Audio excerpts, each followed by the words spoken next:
Hello my friends, welcome back to the craft room. We're going to be making this really lovely hydrangea pillow. I got the idea for using silk flowers. This is a couple of bundles I bought at Walmart, and I've made these journal totes, and I'll talk more about that in March. But I love the process of adding these silk hydrangeas to fabric to make all kinds of pretty things. So I wanted to make a pillow for the dining room. I've got my winter pillow in there now, and I just love this fabric. This was in a lot of my mom's fabrics. I inherited all her fabric, and it's just a beautiful hydrangea print, and I love hydrangeas. I've got them all in my yard, and I love to dry them in the fall.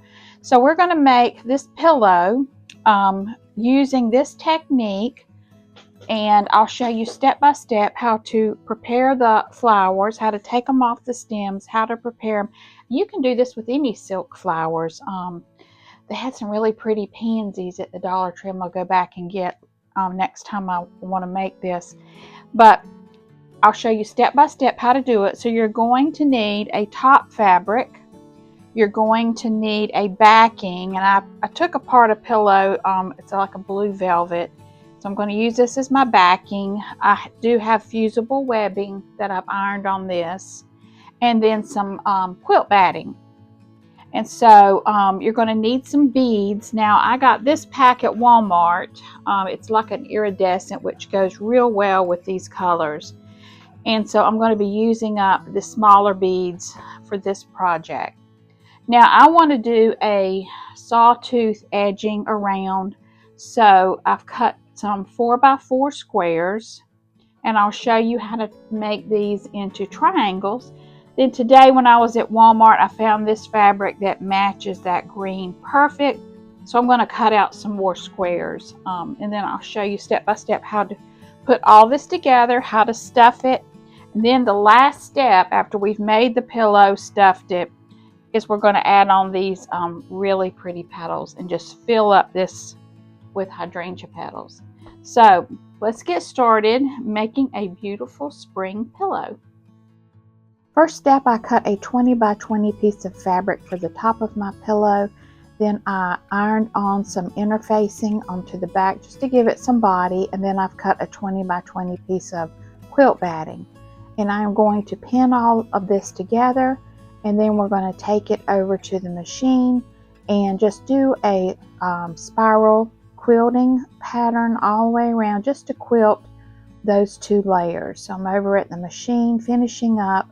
I started in the center with a spiral and just freehand quilted this all the way around. Now you could do straight lines or any way you want, but you really do need to do some type of quilting on this to hold that batting in place. All right, next step, we're going to be cutting out our 4x4 squares to make those triangle points that we're going to put all the way around the edge of our pillow.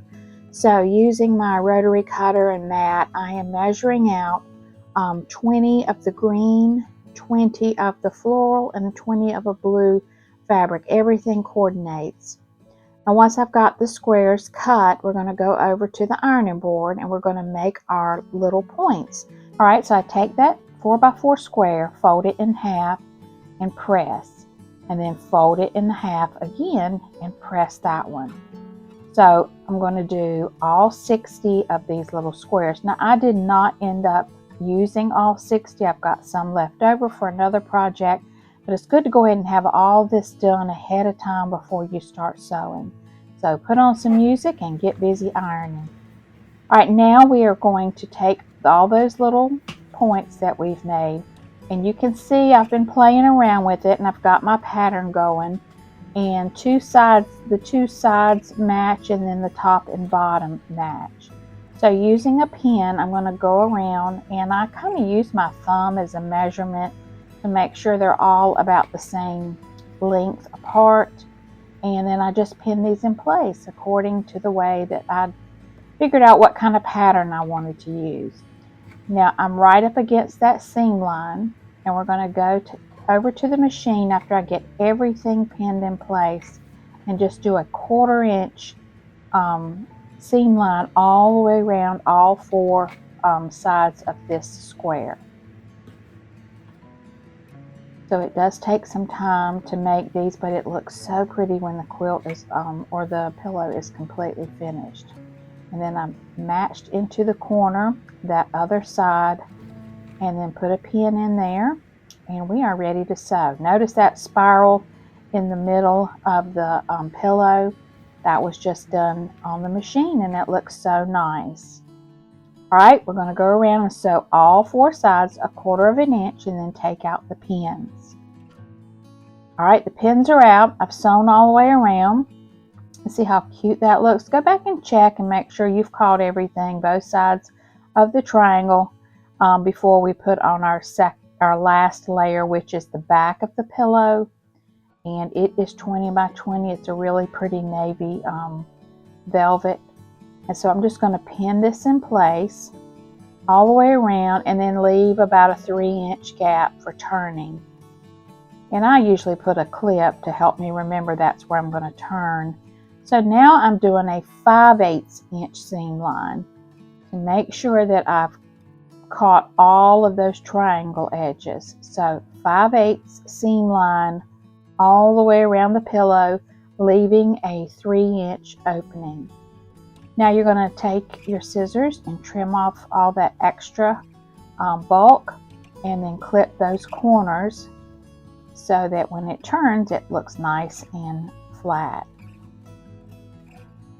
All right, so far so good. Just going to trim up those rough edges and then we're going to start turning, and this does take some time, but I always reach the farthest point and pull that first, and then just work your way slowly pulling out the fabric. You don't want to pull it too hard, you don't want anything to tear, and then just work it all through, and it looks so nice when it's finally popped out. And just check all your seams, make sure everything got caught, and look how pretty those sawtooth points look. That's one of my favorite things to sew, and it just looks so neat, and I love the color combination. It matched that fabric perfectly. I have no idea how old this fabric is. Like I said, I got it from my mom's fabric stash that I inherited from her, but I know she would love this design. All right, so you might want to take the iron, and after you've pushed out all your points, just run an iron over it just to kind of flatten out that seam. So the pillow is made, and the next step is to go ahead and stuff it. So I've got some polyfill, and I'm going to start stuffing. I don't want to overly stuff it. I don't want a big, thick, heavy pillow. So I'm just going to put a light stuffing all the way. Get those corners first, make sure they're nice and tucked with the stuffing, and then finish filling it with the polyfill. Now once that is finished and I've sewed up the little 3-inch hole, I'm going to go over here and take my silk flowers and start pulling off the leaves and the petals. So you want to completely remove those petals from the plastic. Just pulling those right off. And then we're going to take an iron on medium heat. These are little silk flowers, so they're a little bit fragile. And on a medium to low heat, we're just going to kind of flatten these out a little bit. They're real curly and they look pretty like this when they're on the stems, but for our purposes, we want to be able to sew. So I just like to flatten them out just a little bit. Okay, so there's 3 petals with 3 centers and then 1 center in the middle. And we're going to take our beads and go through all 4 of those center points. So that took some time to go ahead and get all of that taken care of. So now I'm just kind of placing where I think I want my petals to go, how many I want to put on. I'm going to layer some.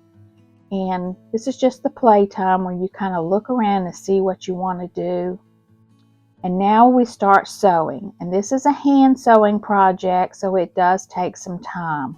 I am taking my needle and thread, and underneath the petal I'm going to go in and make a stitch. I'll go in twice through the fabric and just pull it tight. And then we're going to go in under the bottom of the middle of that little flower. Just push it right through the center of that flower. Then I'm going to take one of my iridescent beads and loop that through the needle.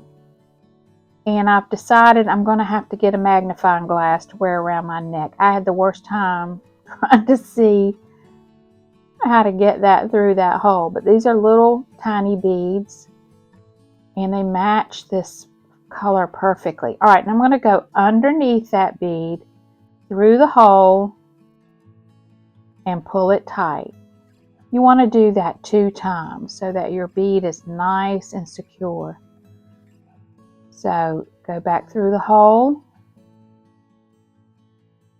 pulling it tight, and then go back through the flower underneath and tie a knot underneath that petal so that you don't see your knot. Now, yes, this is time consuming, and I did 10 totes in one bag, but it's very relaxing. I really enjoy doing this. And here is our finished pillow. Don't they look real, those hydrangea blossoms? All right, we're going to add some leaves, and these leaves are way too big. Now, these are not silk. They're more like a plastic. So I'm not going to worry about sewing these on. I'm trimming them up a little bit to better fit the pillow. And this takes several trimmings, but I finally got it the right size. And I am just going to use my mini glue gun and just hot glue those leaves on. If you try to use hot glue on the silk flowers, it will melt them. So did not melt the leaves. So I chose to do that instead of sewing, and it turned out perfect. So I kind of play with it and see where I want to put those leaves, and they do look just like hydrangea leaves, and it looks really, just makes it look so realistic. All right, once I've got them where I want them, got them trimmed up, and just tuck them underneath those flower petals. Then we'll add some glue to the fabric and then put the leaves right on top of that glue and hold for a few seconds. You might want to add a little glue at the very tip underneath just to hold it in place. And that is it. That's how you do these little flowers. You can do this design on so many different things. If you wanted to make a sweatshirt, tote bag, whatever, this is just a neat way to use those silk flowers.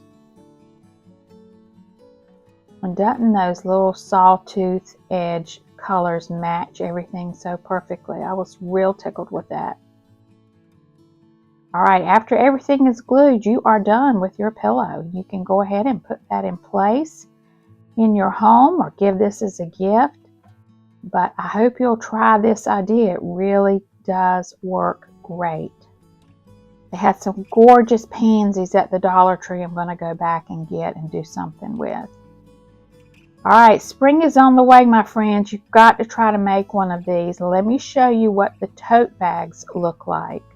Look at all those pretty little beads. All right, here are the pillow and the 10 totes that I made. Here's the pillow in the dining room now. Put my winter pillow up, and I've got my spring pillow out, ready for the season. All right, here are the totes. I've got 10 of these made. These will be for sale next month.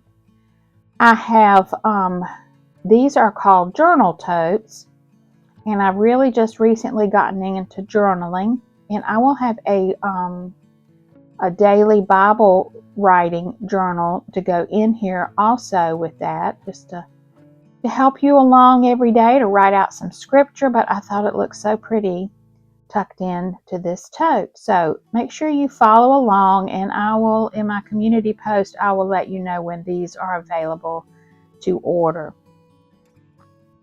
So I've had a lot of fun making this. I've got a lot more ideas ahead in the future. Hope you'll follow along with me, and please Thank you so much for watching, but if you really want to support my channel, just like this video and leave me a comment and give me a hype. I would sure appreciate it. Thank you all. Have a blessed day.